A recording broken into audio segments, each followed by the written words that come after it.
right, let's get the show started. Good morning, everyone. Hello, my name is Agatha, and I am the Business Advisory Manager at Business Station. Thank you for attending our online business forum. And we are at Business Station very proud to bring you this session as part of the Australian Small Business Advisory Services Digital Solutions Program funded by the Oz industry. Now, throughout the COVID-19, businesses have been forced to switch to online options. More consumers than ever are shopping online. So how can you take the shift in behavior and turn it into an opportunity for your business? For small business owners who may be new to the online world of e-commerce, this can be daunting. But it's okay, we're here to help. Our expert panelists this week will help you discover some low-cost online marketing tools to get found online. You'll hear about the most popular e-commerce platforms to get started, selling your products online or training course online. And if you're more of a service-based business, someone like Lisa will be helping you to deliver the training online. Okay, so today joining us are panelists Lisa Knebe, Clinton Beck, Kay Rich, Nikki Jared, and of course Rebecca from Business Station. My partner in crime will facilitate the Q&A. Rebecca is just joining us. Before we start, a bit of housekeeping. This online business forum will be recorded, and the recording will be shared with you once it is available. If you do have questions for our panelists, please click the Q&A button. It's a quick Q&A button that's available on the bottom of your Zoom screen. We will try to answer all your questions today. However, any that cannot be answered will be compiled with your recording. All right, so I'm not gonna take any more of your time because we're gonna start with our first panelist, Lisa Knebe. Lisa helps small business owners translate their one-on-one services into online courses, programs, and memberships. She combines expertise in education, copywriting, and launch coaching to help entrepreneurs successfully pivot into an online business model. All right, I'm going to pass this on to you, Lisa. Go right ahead. Thank you so much for that warm welcome, and I'm so excited to be here today.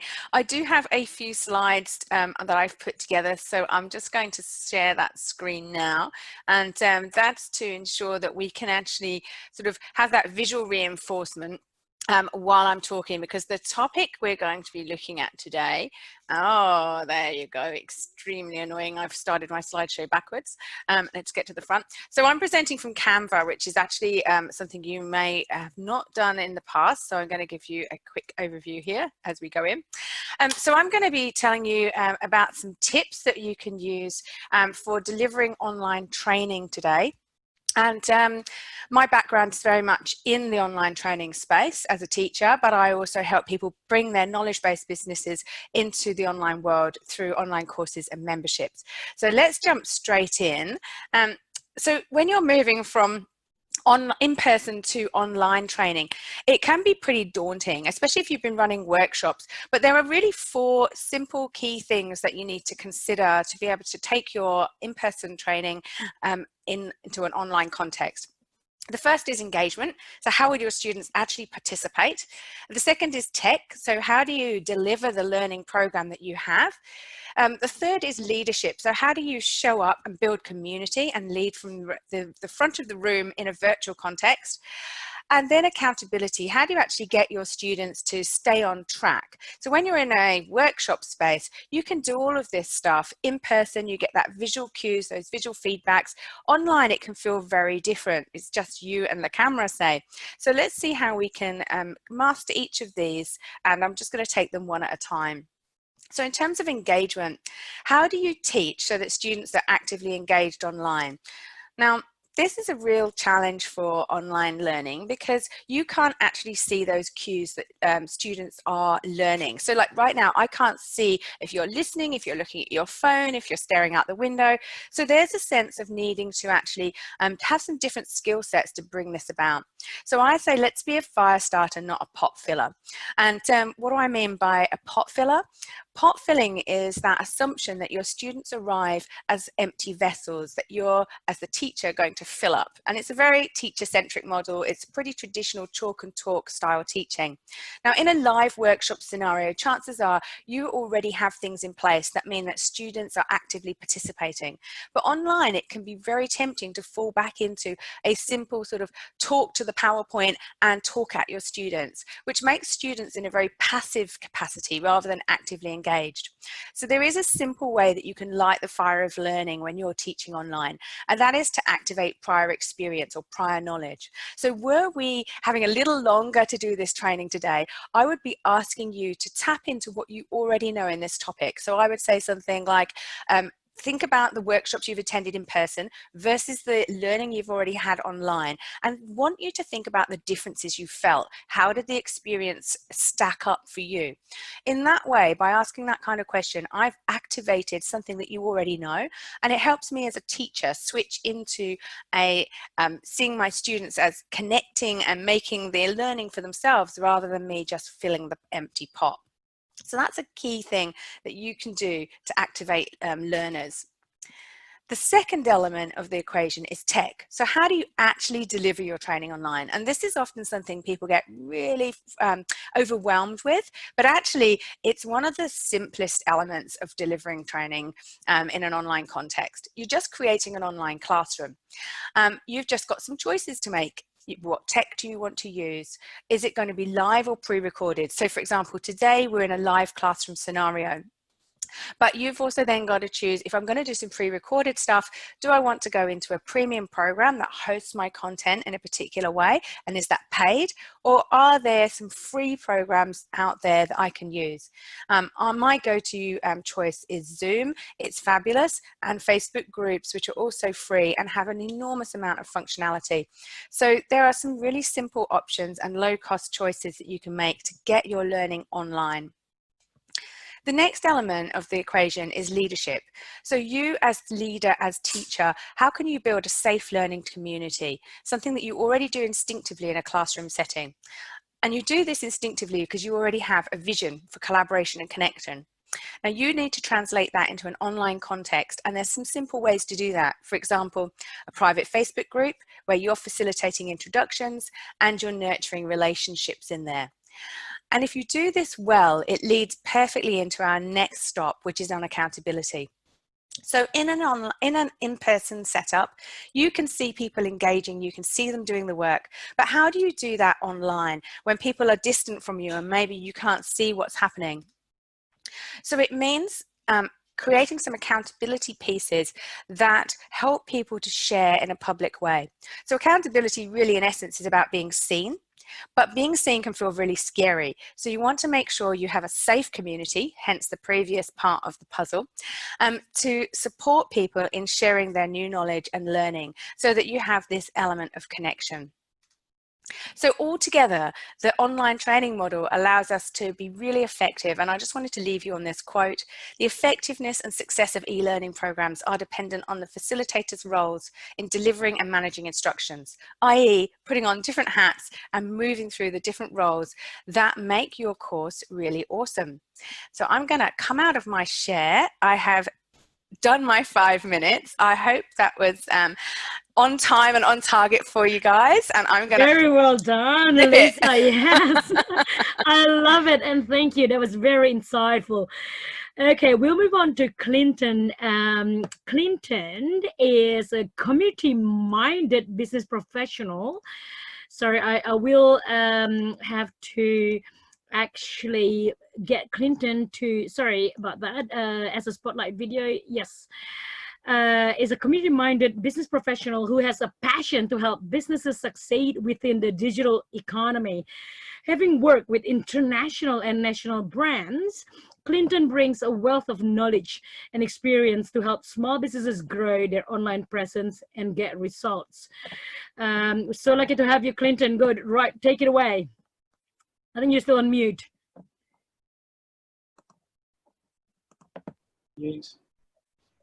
Okay, so you can see my screen there? Yes.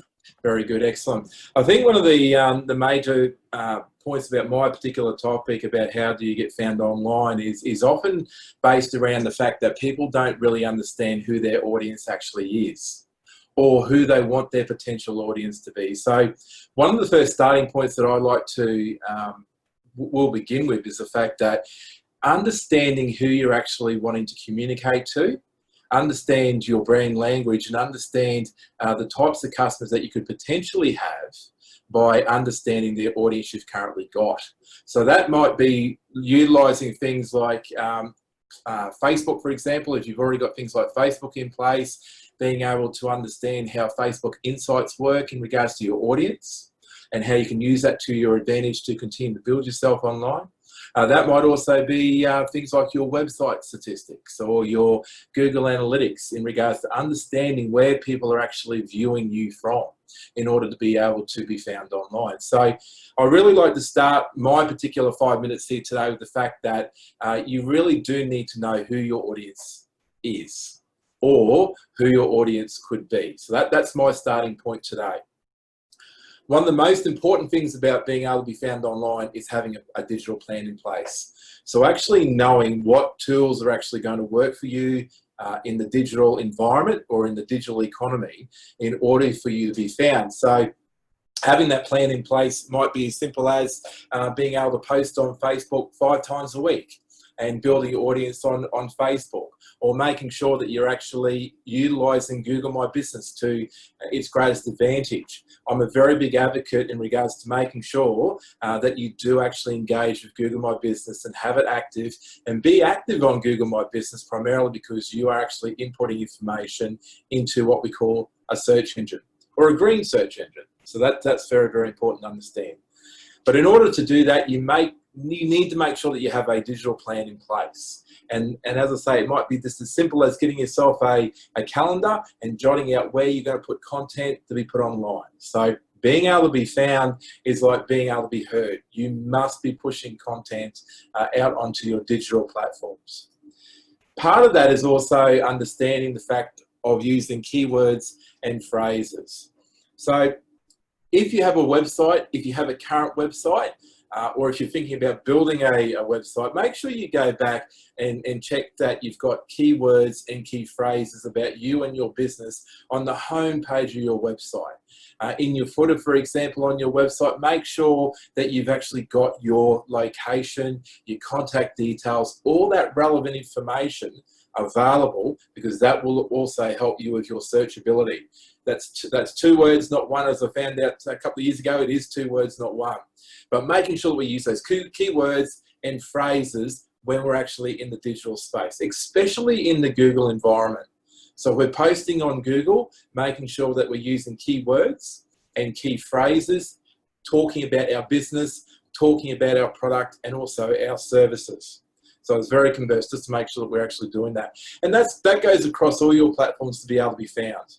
So whether it's on Facebook or whether it's on Instagram, social media platforms, or whether it's on search engines, using those consistent keywords and phrases are of the utmost importance. And that's why we need to make sure we have something like a digital plan in place. It is actually, I use the word critical because it's critical you have that in place in order to be found to execute it correctly.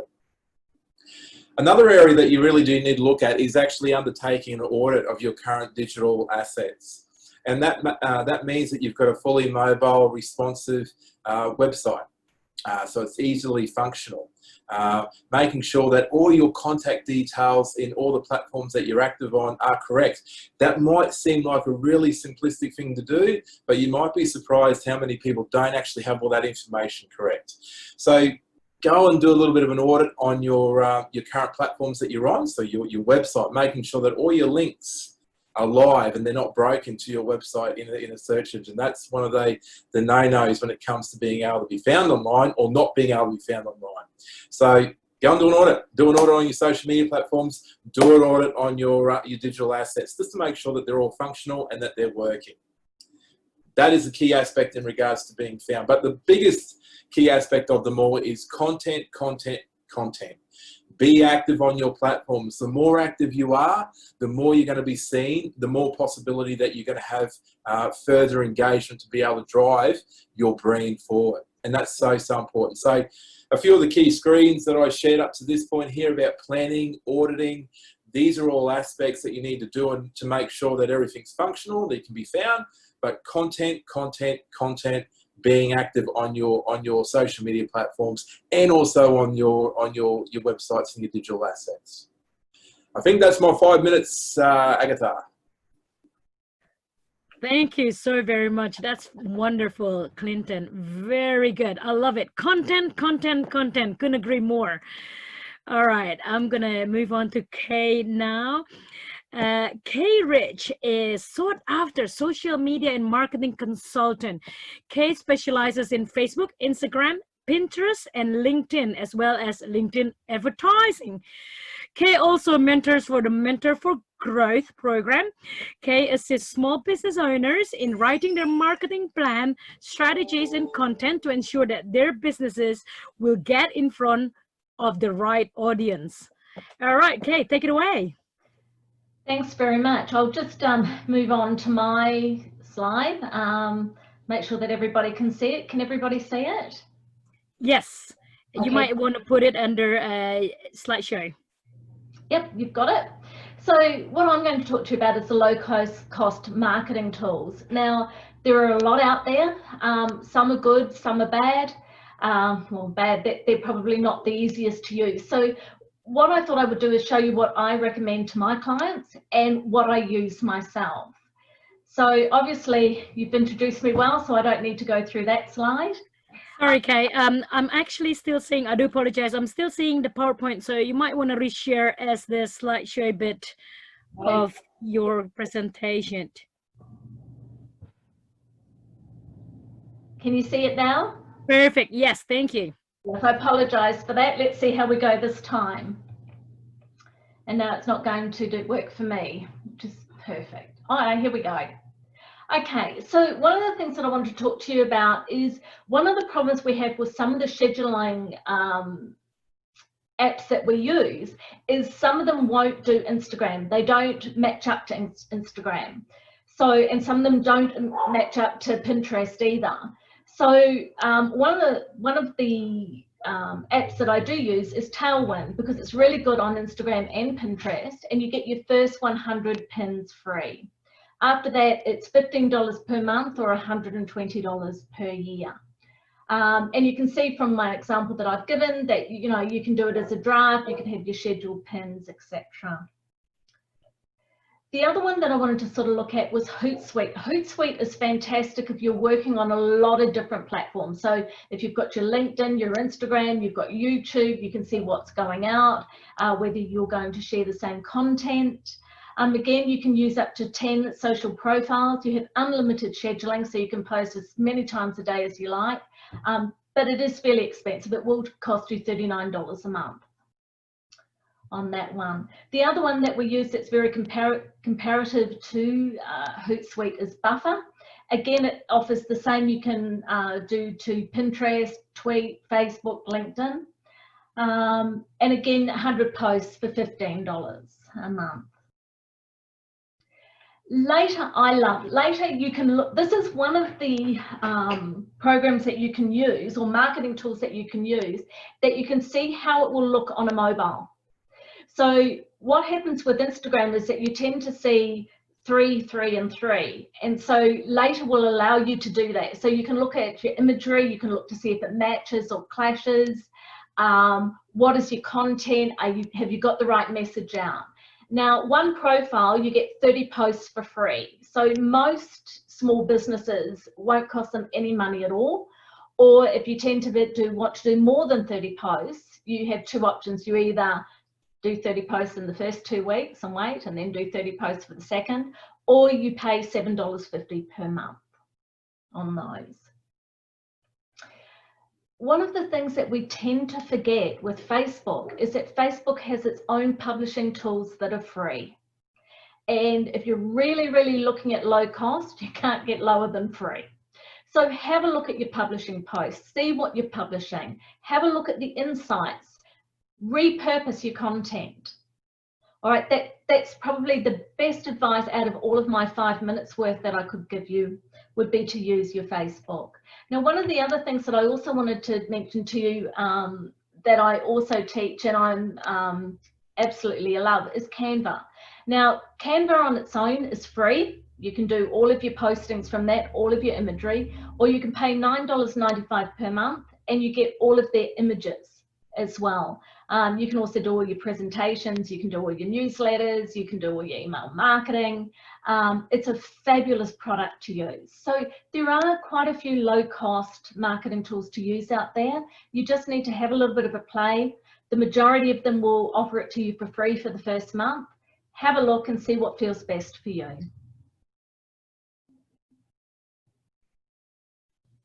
Okay, that's sort of my 5 minutes. Great, thank you so much. Great, that's fantastic, Kay. I love it. Nothing better than free. Absolutely. If you could stop sharing, and then we'll move ahead to the next presenter, which is, of course, welcome back our favorite Nikki Jerd. We, you know, it's Nikki. This is your second time, isn't it, Nikki, to be the panelist? And so, you know, all the panelists, you know, always welcome to come back. And Nikki is, of course, a friendly and approachable geek. I love that, with an expert skill set encompassing websites, apps, SEO, search engine marketing, social media, and online security. Nikki started her company Precedence back in 2000 when the internet was still shiny and new. All right, Nikki, take it away. Thank you so much, Agatha, and welcome everybody. Good morning or good afternoon, depending on where you are around the country. My job today is to tell you about e-commerce marketplaces and e-commerce platforms. And the reason I specifically bring up marketplaces is I find many businesses overlook them when they're thinking of, how do I start selling online? And I think by listing on marketplaces, you learn lots and lots of good habits that put you in great stead for when you start your own independent platform. So what is a marketplace? They're places, I think of them like an online shopping center. It's places that already have a lot of traffic going to them, and you list your products and you're likely to get a lot of exposure just because of the traffic automatically coming into that shopping mall. The big three in marketplaces are Amazon, eBay, and Etsy. And they're all a little bit different. But I think if you're starting out for the first time and you're not really sure how it's all going to work, by listing on some marketplaces gives you some really good experience to experiment with things like pricing level and descriptions and photography. And it certainly is faster and cheaper than setting up your own website platform. So they're all a little bit different, but in the case of Amazon, it's very standardized. So it sort of removes you as a business owner and you as a brand from the products themselves, because the products are the heroes. They're all very standard looking, and Amazon shoppers tend to be price driven. But Amazon's got some really cool features, like it does fulfillment. You can send your products to Amazon and it will send them out and also handle refunds and returns. And there's also a pretty fantastic affiliate system that goes with it. Now, eBay we're all pretty used to, but it's shifted from that garage style second-hand goods to definitely selling brand new things. The best lesson you can learn from eBay is that eBay listings tend to have very well written product descriptions. They go into a lot of detail, and this is because people will send their stuff back if it doesn't match the description. And that's a feature that I think most e-commerce stores around the entire world do very, very badly at, is they just don't write very good descriptions.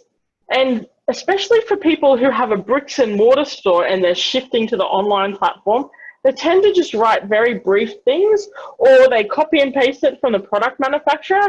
And as Clinton said, content is everything. And so you having your own independent content about those products, that's what's going to make you sales. So eBay is a great lesson for that. And Etsy, of course, tends to have a handmade, crafty, vintage kind of feel. But the thing you'll learn from Etsy is that photos are very good at selling products. Etsy product photos are the best of all the marketplaces.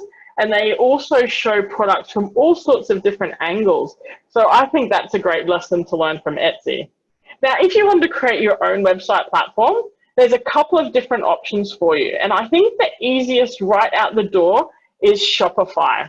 It's certainly had meteoric growth. It's quick to set up, and most things you want are packaged and in place and ready to use. So I think if you were going to choose one and you wanted something that wasn't expensive and wasn't particularly time consuming, then Shopify is a great way to start. It's not necessarily a great platform if you are already a big seller and you want to expand though. I think it's more of an entry-level product. Wix has a fairly robust e-commerce part of it, but not every theme in Wix works well in their e-commerce division. So I think Wix is also similar to Shopify in that it's easy to use for brand new people, but you need to pick the right template. Otherwise, you will have no end of frustration with it. I think my favorite platform is WooCommerce. It's definitely very easy if you already have a WordPress website because you're just installing a plugin that handles the shopping part of your website. So I really like it because straight out of the box, it's a very professional level tool. Unlike any of the other platforms that I've talked about already, you can shift it between developers and between hosts really easily. And it's certainly the most popular platform in the world for hosting your own online shop. So there's lots of people out there who can help you with it. If you need to ditch one web developer, you can find another pretty easily. Now, what I haven't mentioned already is Squarespace. And the reason is, even though it fits into the sort of category of Wix and Shopify, it's not that great of a platform compared to those two. If you already have a Squarespace website, then probably using the Squarespace e-commerce division would be fast and easy for you, but it's just not as good of a platform of the other two. So hopefully that's given you a big scope of which one might work for you. Every single business is quite different, and maybe you're going from one space to another and you need to upgrade. Back to you, Agatha. That's my 5 minutes.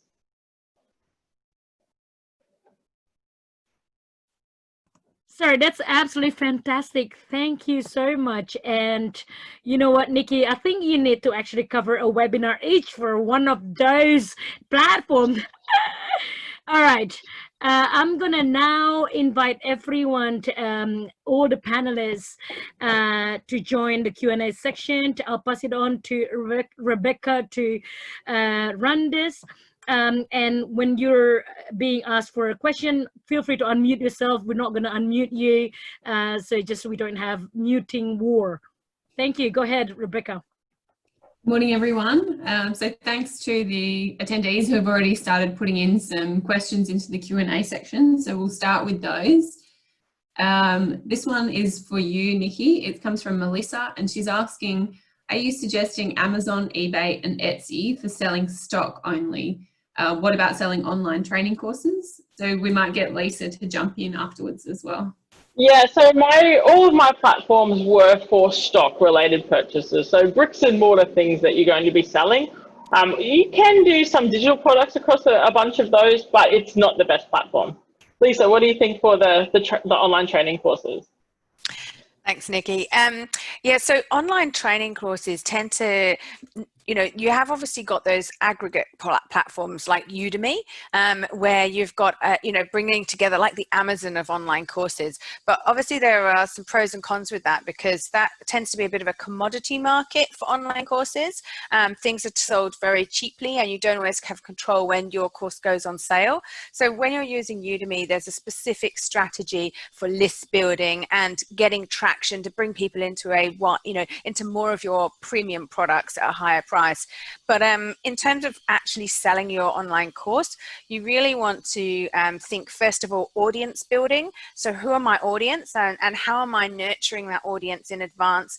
And then we can do something called launching. So launching your online course would really be a time to build excitement around the product with those people that have already shown themselves to be an ideal client. And that might look like a webinar where you have something like this, a free training that then you open the doors to your course. So it's quite a different beast selling an online course to selling a product. Thanks for that, Lisa. Nikki, we have another one for you.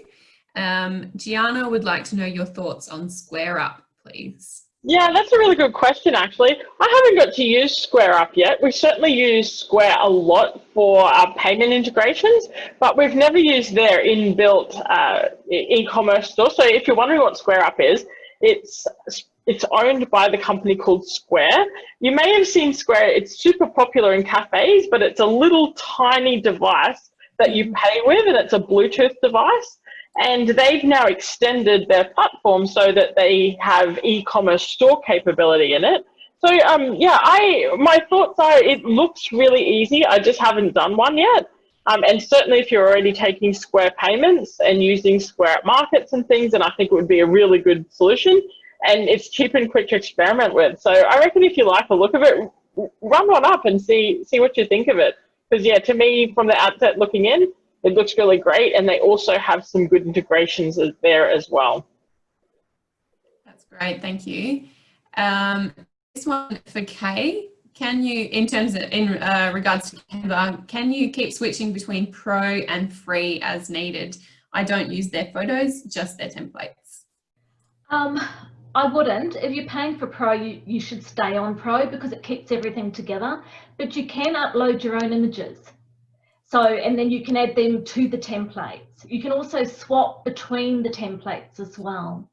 So if you're paying for pro, I'd be using it. Just keep it in pro.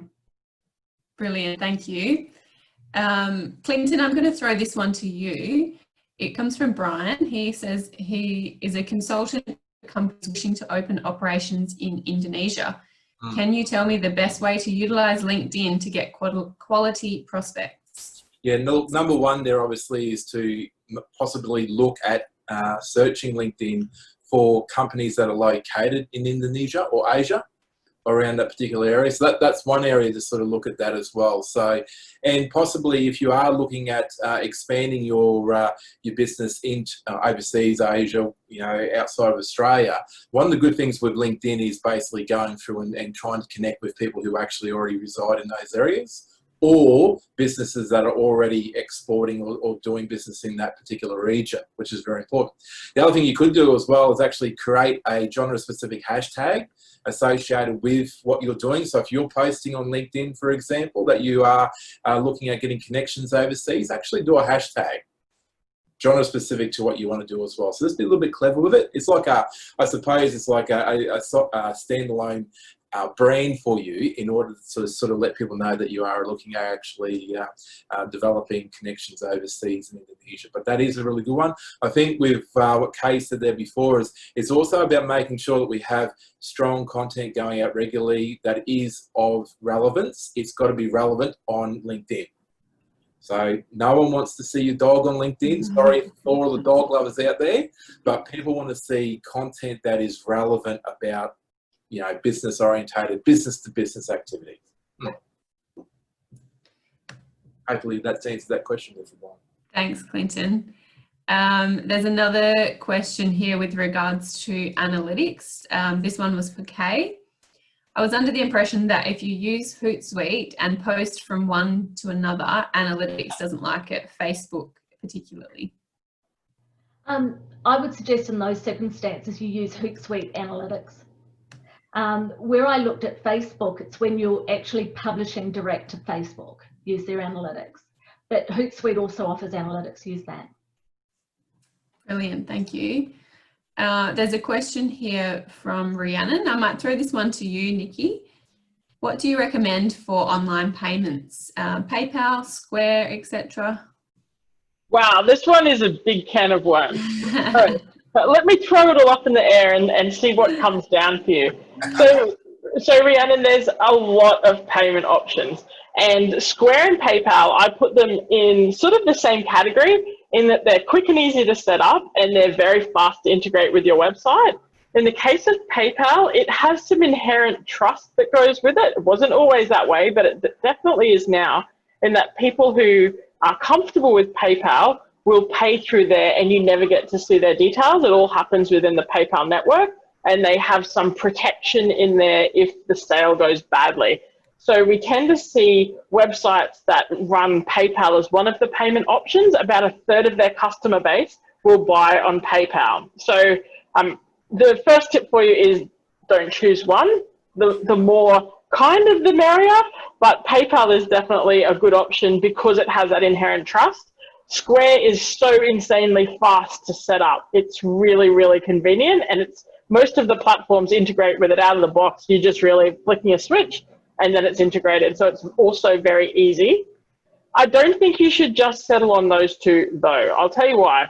Is once you start getting a lot of transactions, you'll realize that they're pretty expensive. So both of them charge more than 2% for transaction fees. And a credit card system, a merchant account with your own bank is much, much cheaper. To give you an example, within our own business, we pay 0.7% for Amex transactions and 0.6% for Visa and MasterCard.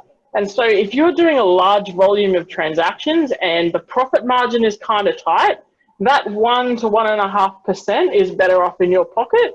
So I would also integrate with a traditional merchant account as well, just for the cost saving. And then the third one that's in this category is ZipPay and Afterpay. People who integrate with those report a massive uptake in their sales, but they're heinously expensive. So you have to balance up whether or not you want those extra sales and pay those guys for the privilege of having it. But especially in the world of fashion, cosmetics, and the younger kind of group, they are a big way of taking money online. So I'm sorry it's such a big category to answer. If you want fast, quick, go with Square or PayPal. If you want to save money, then integrate with your bank merchant account. And if you want people to be able to pay it off because your demographic is a bit younger, then Zip and Afterpay, and choose all of those categories if you can. Thank you for that. And then there was a bit more to that question that's been added since. So Lisa, it's the same question. So it's about accepting payments online, but specifically for online training and coaching. Do you have any recommendations on how to do that? Yeah, so that comes back to, when we're talking about the tech elements and how we're going to actually, share our course. If you're going to go with a third-party provider or host the course on your website, it gives you lots of different payment options. So, for example, I use a specific online course platform called Teachable, and within Teachable are a set of payment integrations. So you've also got your sales page set within there. You've got payment integrations within there, so everything's like plug in and play. And Teachable have just introduced a coaching platform or a coaching side of their business, so as in you can now sell one-to-one online coaching sessions direct through Teachable. So that has really quite diversity for selling coaching and online courses. Now Teachable is the one that I use, but there are heaps to choose from, and they really depends on your budget. So basically we've got big platforms that have like a one-stop shop where that integrates all your email marketing as well, and those are things like Kajabi and Kartra and Simplero. And then you've got the mid-range platforms like Teachable and Thinkific, which also have lots of functionality, but you wouldn't necessarily be doing all of your landing pages for everything in there. And then, of course, you've got your minimum viable product, which is your free versions. And, even Teachable has a free version. But again, there is a catch at the payment gateway where you're going to get an increase in the fees that they're charging. So they are actually taking payment from you just later down the track once you've made a sale, in effect. So hopefully that answers that question, that there are lots of options to integrate payment into your online course sales page. Thank you for that. And just a reminder to all of the attendees, you will receive a recording of this session. So if you've missed anything that the presenters have just been saying, you will get the recording so you can go back and re-listen to all of this information. The questions are coming in thick and fast. So Clinton, there's a couple here for you. Do you have any tips on increasing my following on Instagram? So far, I have gathered followers who are artists like me, but not too many buyers. Yeah, okay, very good. So the clear aspect here is, again, back to content. So making sure that it's content of relevance that you're actually sharing. Minimal content, but based on the imagery or the video. Okay, so the imagery on Instagram as a platform, I know that I'm going to say this and people are going to say, well, I already know that. Some people may not know it, that, you know, Facebook obviously as a platform is very different to and speaks a very different language to Instagram. So on Instagram, making sure that you're very short and sharp with your content, make sure that that your imagery, your pictures are nice and clear and sharp and are telling a part of your story, because we are storytellers. People forget that they're storytellers, and people forget that they're common day merchants. You're just an e-merchant now, working in the digital economy or the e-environment. So hashtags is very important. Making sure that we understand what hashtags we are utilizing in the first instance in our original post. But just remember, in your secondary area where you can post in LinkedIn, make sure that you're putting in more relevant hashtags, but do not use the same ones. Okay, so that's very, very important. The same ones in your first post. So hopefully I've explained that a little bit there, a little bit more. Also tagging people in, you know, like it's one of those things. If you tag another profile in, or if you tag a business in, or if you are selling a product or service of relevance, tag a business in, because at the end of the day, someone gets a notification at the other end and they've got to act on it. So that's another way of looking at building your audience. And again, going back to two of my slides, have a plan. Plan it. Don't just throw anything out onto the social media. Have a plan. There's got to be an objective. There's got to be an end return to generate a lead. Have a plan, and also make sure that you are pushing that content out quite regularly in Instagram, because that's how that particular space really does work. That's great. Thank you. And while we're talking about social media, Brian would like to know if you can please explain LinkedIn Premium. Oh, 100%. Love LinkedIn Premium, Brian. One of the reasons being is that when you've got a LinkedIn Premium account, business account, for example, you get to see who has viewed your profile. So you get to see people who are actually already looking at you. LinkedIn Premium also allows you to look further into insights. So where you're actually looking at the consultancy side of things for the companies in Indonesia, this is what I was getting back to saying before. If you're actually doing content that is relevant to overseas businesses, for example, or overseas market, you get to see that that's working through Business Insights, because it'll actually show you what businesses are actually looking at your platform through your insights. So I love LinkedIn Insights. It also allows you to do emails that are of relevance through LinkedIn as well. There's so many things that it is a little bit of an investment. I forget how much it is, so I'm not going to, don't quote me on pricing. I can reach out to you, Brian, privately again and get the pricing for you. But I believe it's very, very, very much worth it, especially if you're looking at trying to expand your business into overseas markets, 100%. Brilliant, thank you. So going back to Nikki, we've got a few more questions about Square. So Carol would like to know, could you use Square as a feeder into an existing website? You sure can, yeah. And most website platforms, Square is a very easy and quick integration. If Carol wants to put more details about her website, then I can answer it a bit more specifically, but the short answer is yes. Brilliant. And then this one's for you as well. Would WooCommerce be best for a WordPress site, please? Absolutely, yes. I wouldn't choose anything else for a WordPress website, in fact. That's great. Can I just actually add in there, I absolutely agree with you there in regards to WooCommerce. It certainly is the best site in WordPress, 100%. Thanks, Quentin. Right. Thank you. I will say something about WooCommerce is similar to Wix. If your theme, the appearance of your website, isn't specifically set up for e-commerce, it might not look amazing as soon as you install it. You do have to have a theme that is e-commerce friendly. Thank you. Kay, I might throw this one over to you. There's just some comments about people having trouble recording their Zoom recordings. Do you have any tips on how to make sure the recordings save correctly? I actually record to the cloud and then get it downloaded. So it seems to work better. Brilliant, thank you. I'm sure that if they need any further advice, you'll be able to give them a hand in a Absolutely. in a separate session. Clinton, there's a question that's come to you from Stephen. He would like to know, how do you create a hashtag? Yes, okay, that might be, well, there's actually another question in there in regards to, Google My Business, I believe, from Carol that I may have answered. So I can actually do that in Google My Business, if that's all right. So sure. if I can, I'll answer both of these questions, but the other way around. Carol's first and Stephen. So in this here, for example, with Google My Business, there was a question there about how do you actually post in Google My Business.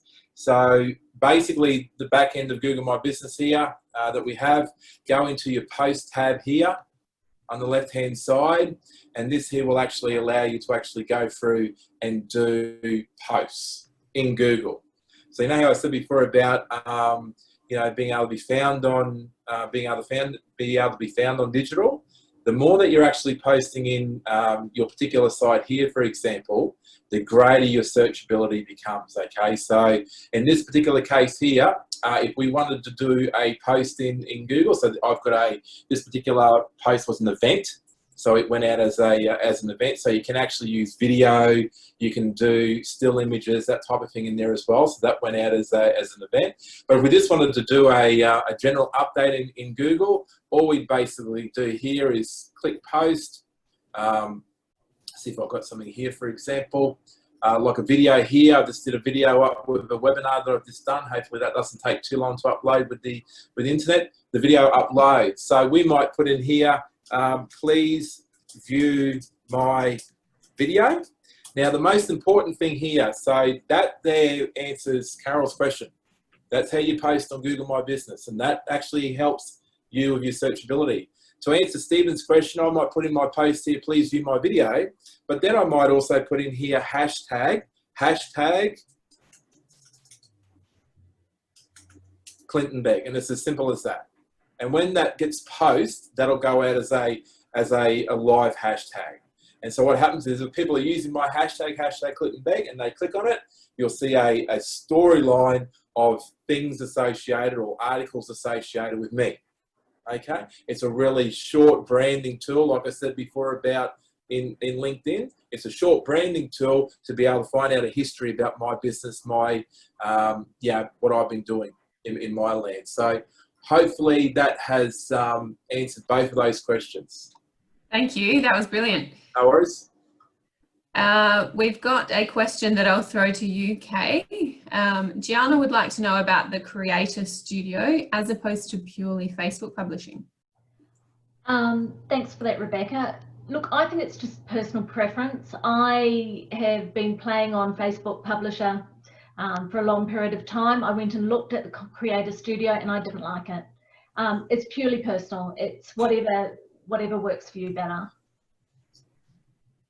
That's great, thank you. Clinton, just a follow-up question to that quick demonstration. How many hashtags can you use in Google My Business? Oh, very good. So look, hopefully my panelists agree with me here, but depending on the platform, really in Google My Business, for example, I like to keep it to 3. It's all about relevance. So it's about relevance in regards to what we are posting about in our brand. So let's just say that I was doing a product launch and I was going to be trying to sell maybe Zoom, for example. I'd be putting in there hashtag Zoom, if that was something that I was trying to sell. If I'm trying to sell Clinton Bag, as I just showed you before, I would be doing hashtag Clinton Bag. So in Google My Business, for example, keep it to 3. But that makes me happy, Nikki, because that actually, Rebecca, sorry, because that might then mean that people are using Google My Business, which is great. More people need to be using Google My Business. Get on it. If you haven't been, please get into one of the advisors to help with Google My Business, but definitely 3. The biggest mistake that I think we often see with hashtag is where people, hashtags, and I like what Kate has said there before about the new Facebook Studio, for example. I don't use it, or my business doesn't use it when we're actually doing social media, right? So on Instagram, really we're looking up to a limit of about 90 in Instagram. That's why we don't like to go post from Instagram to Facebook, because it doesn't hold any relevance in Facebook when you post it over through a hashtag, okay? All right? So, yeah, so we're looking at base 3, but hashtags that are related to you that are relevant to your brand. Okay, so if you're posting on social media or in Google, which is a search engine or a search engine product, just make sure that you actually, if you haven't been doing a hashtag, make sure you hashtag your business name and get that ball rolling. Okay, that'll reinforce and enhance your business and your brand. Brilliant, thank you. Nikki, we have a question from Brandon. In regards to a hospitality website, would you suggest using WooCommerce, basically trying to allow customers a more contactless way to order and instantly interact directly with the business?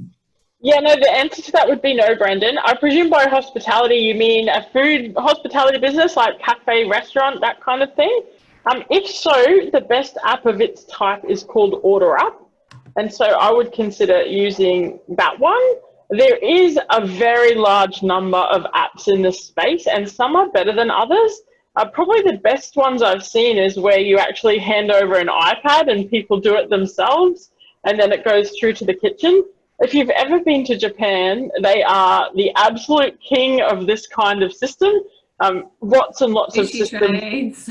Yeah, they have like whole old school press the button, pull out a ticket and give it to someone kind of system. So yeah, there's lots of contactless systems in Japan, but I would say people are much better at using them now. We're starting to see them a lot more in sushi restaurants. So I think now's a good time to start experimenting with them. Whereas once upon a time, giving someone some technology instead of having a waiter or a waitress there would have been a bit weird. So I would experiment and see, but OrderUp is probably the first one I would have a look at.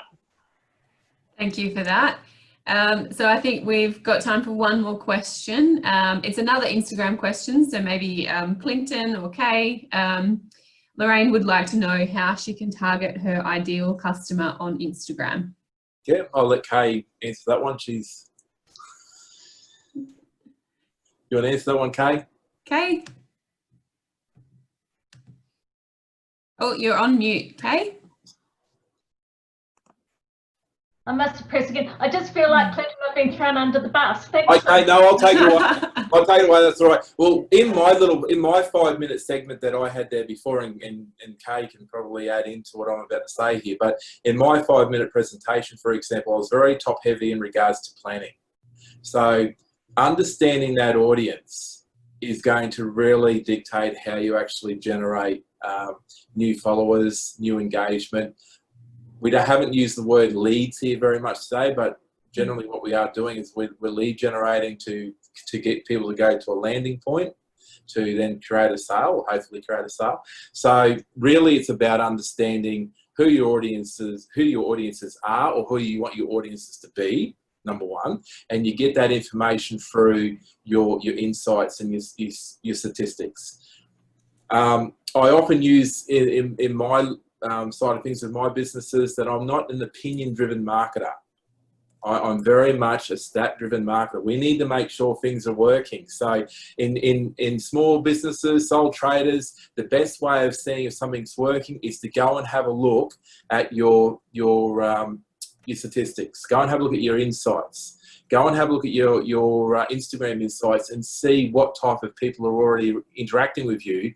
And that way you can be able to build on that by the content that you generate. So those slides that I showed, I did that in that order for a good reason, because that's how I've just spoken about that in this answer here, building that plan up and knowing what your end goal is. And I think that's important. Hopefully that's giving you a bit more of an insight.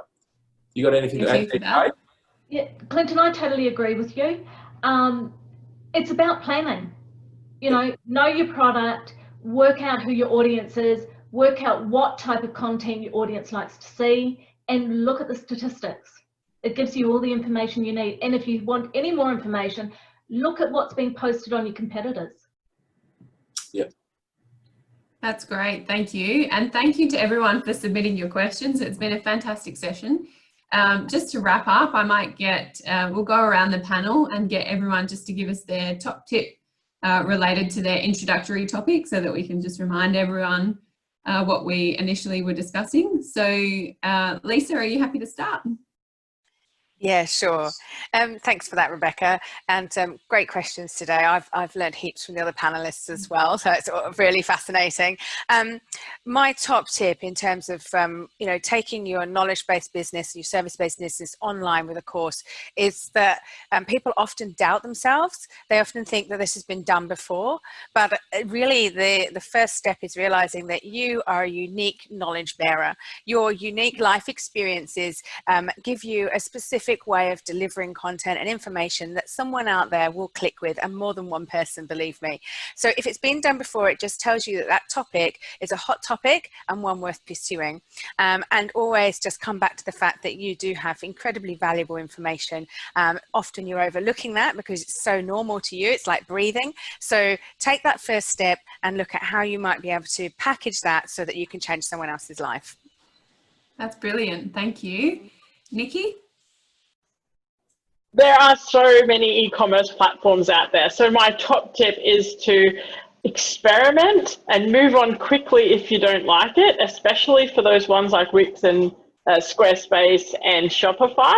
So I also have a look to see if your industry has a specific solution. As a great example, if you're a doctor, you won't be using WooCommerce, you'll probably be using Clinico.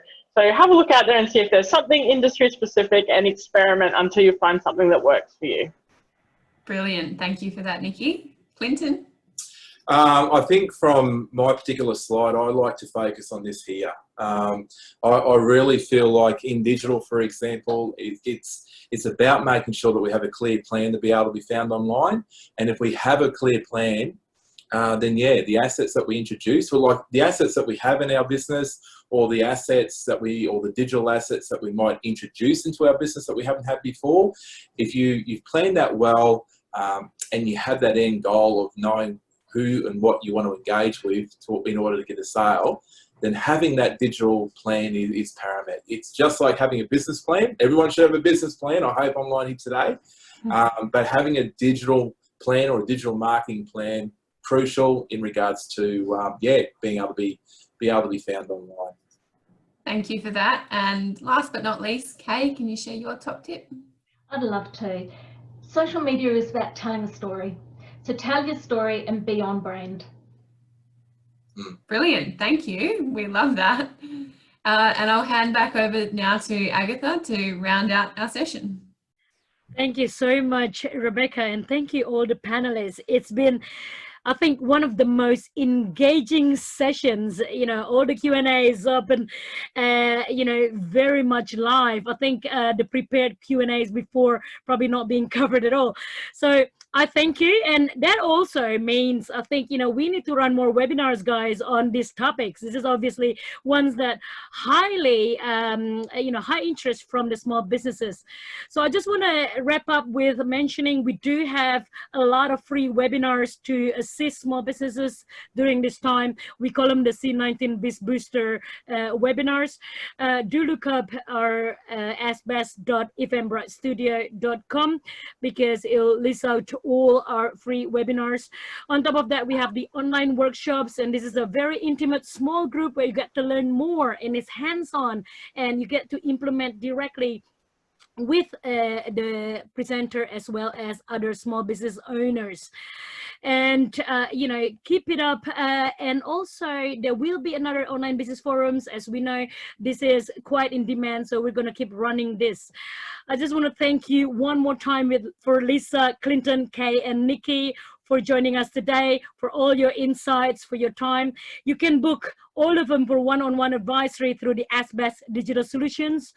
Of course, thank you, Rebecca, for always be here and facilitate the Q&A.